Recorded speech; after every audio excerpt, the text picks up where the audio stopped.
All right, history buffs. So you've gone and handed us this stack of Wikipedia articles on the history of the United States.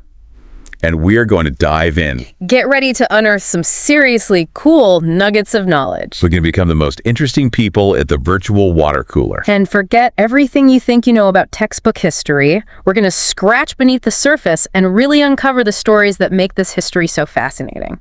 Okay, so we've got this treasure trove of information in these Wikipedia excerpts. Yeah. Where do we even begin? Well, a lot of people think U.S. history, it begins with the colonists, right? But what's so fascinating is that there's a whole lot of history before the Mayflower even left the harbor. It wasn't just an empty continent, just biding its time until someone decided to discover it. Not even close. North America was teeming with different complex societies, each with its own story to tell. Imagine this. In 12th century Missouri, there was a city larger than London. Wait, really? I'm picturing something out of Indiana Jones right now. It's true. Cahokia, the heart of the Mississippian culture, was an incredible feat of urban planning and architecture. They built these massive earthen mounds, some of them rivaling the pyramids in scale. Wow. For ceremonies and for burials, and the engineering know-how they had. I had no idea. It really makes you wonder what else we've overlooked in our history books. It certainly does. And these weren't just random piles of dirt either. Right. The mounds were laid out with such precision. It demonstrates an incredibly sophisticated understanding of astronomy and geometry. That is incredible. It really adds a whole new dimension to their story. And here's where it gets even more interesting. The Mississippian culture wasn't the only one challenging our preconceived notions about early America. Up in what's now New York State, the Iroquois Confederacy was busy developing a system of governance that would make even the most seasoned politician raise an eyebrow. The Iroquois Confederacy. Yeah, didn't they have some pretty unique ideas about how to run things? Tell me more. Forget your European monarchies. The Iroquois created a system where different tribes had a voice through a council of chiefs. Some scholars even believe that this model of representative government had a real influence on the Founding Fathers when they were hammering out the details of the U.S. government centuries later. Wow. To think that even before European powers gained a foothold in North America, you had these thriving cities, complex societies, and groundbreaking political systems. Yeah. It really sets the stage for one heck of a culture clash, doesn't it? It really does. And it's important to remember that those early societies, their stories and their legacies didn't just vanish.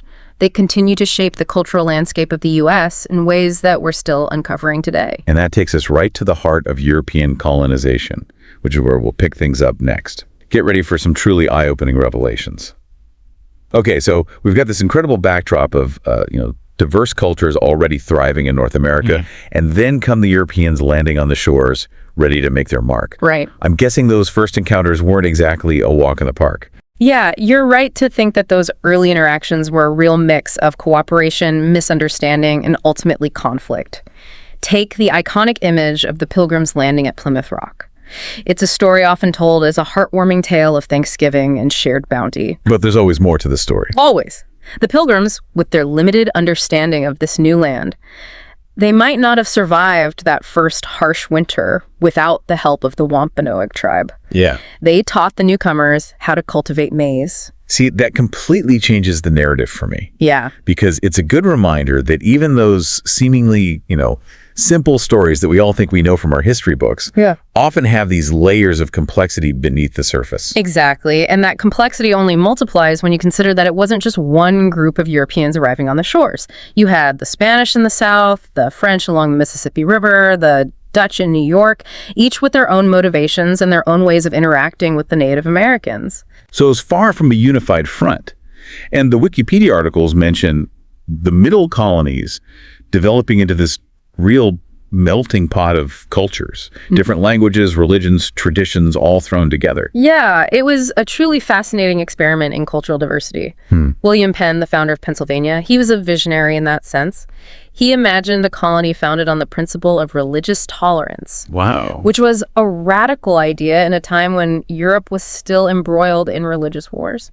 So you have people fleeing persecution, seeking economic opportunity, even escaping imprisonment back in Europe. They're all converging on this new land with their own dreams and ambitions. Yeah. Talk about a recipe for dynamism. And that dynamism played out in the economic sphere as well. As the colonies matured, you start to see the North and the South begin to diverge, forging these distinct identities that would have really profound consequences for the nation's future. Right, we're talking bustling New England port towns, fueled by trade and shipbuilding versus the sprawling plantations of the South built on the backs of enslaved Africans. Right. It's a stark contrast, to say the least. It is, and a tragic one.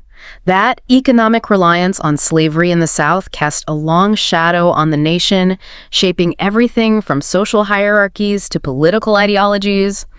Those divisions, those fault lines, would eventually erupt into the American Revolution. A revolution that was about so much more than just taxes, right? Yeah, absolutely. The colonists weren't just fighting for independence from England. They were battling for a new vision of self-governance, for the right to chart their own destiny. It was a period of immense upheaval, but also one of incredible intellectual and philosophical ferment. So we've got this fledgling nation, right, bursting with revolutionary zeal and all these big ideas about freedom and self-governance. Right. But you mentioned there were still some pretty deep divisions, simmering beneath the surface. Yeah. How did they go from declaring independence to actually building a functional government? What was that process like? Well, that's where the drama really unfolds.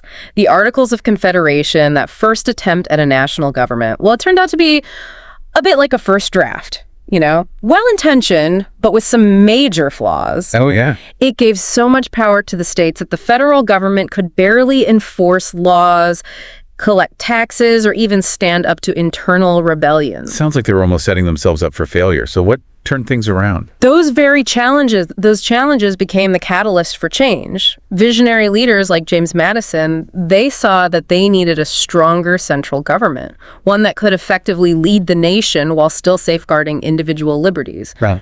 Enter the Constitution. And Constitution. I'm guessing it wasn't exactly smooth sailing to get everyone on board with this, more powerful federal government. I mean, those early tensions between state and federal power were still there. Right. Absolutely. The debates surrounding the ratification of the Constitution, they were fierce. You had the Federalists like Alexander Hamilton advocating for a strong national government to provide stability and promote economic growth.